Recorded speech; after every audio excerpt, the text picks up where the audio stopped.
శ్రీ సత్యసాయి బాబా శత జయంతి వేడుకల సందర్భంగా రేపు విజయవాడలో సత్యసాయి రన్ అండ్ రైడ్ 2026 నిర్వహించనున్నారు. రాష్ట్రంలోని సత్యసాయి సేవా సంస్థల ఆధ్వర్యంలో ఈ కార్యక్రమం జరగనుంది. బీఆర్టీఎస్ రోడ్డులో ఉదయం 5 గంటలకు ఈ కార్యక్రమం ప్రారంభమవుతుందని సత్యసాయి సేవా సమితి రాష్ట్ర అధ్యక్షుడు తెలిపారు.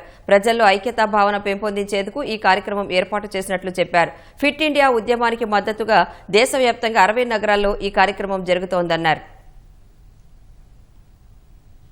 స్వామివారి 100వ జన్మదినోత్సవ వేడుకల సందర్భంగా భారతదేశమంతటా సుమారు 100 ప్రముఖ పట్టణాల్లో రన్ అండ్ రైడ్ అనే program spirit of unity base పైన నిర్వహించడం జరుగుతుంది. మన క్యాపిటల్ సిటీ అయిన విజయవాడ నగరంలో రేపు ఉదయం 5 గంటల నుంచి 8 గంటల వరకు 9,000 మంది పైచిలకు పార్టిసిపెంట్స్ తో ఈ run and ride spirit of unity అనే కాన్సెప్ట్ మీద ఈ ప్రోగ్రాము స్టార్ట్ చేయడం జరుగుతుంది. యూనిటీ ఆఫ్ రిలిజియన్, మత సామరస్యము, అన్ని మతాలు కూడా ఒకటే చెప్తున్నవి.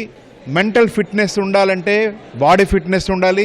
విజయవాడలో Shri Sathya Sai run and ride కార్యక్రమాన్ని ఏర్పాటు చేయడం జరిగింది. బీఆర్టీఎస్ రోడ్ లో శారదా కాలేజీ దగ్గర నుంచి సైక్లర్స్ రైడ్ సైక్లర్స్ కి రన్ చేసేటువంటి వాళ్ళకి కూడా మనం 9,000 మంది పైచీలకు ఇక్కడ ఏర్పాటు చేయడం జరిగింది. యూనిటీని ప్రమోట్ చేసే విధంగా spirit of unity, Sathya Sai spirit of unity, ఎందుకంటే అది ఈ రోజున యూనిటీ కావాలి, మత సామరస్యం కావాలి. యూనిటీని ప్రమోట్ చేసేందుకు ఈ యొక్క రన్ అండ్ ఏర్పాటు చేయడం జరిగింది.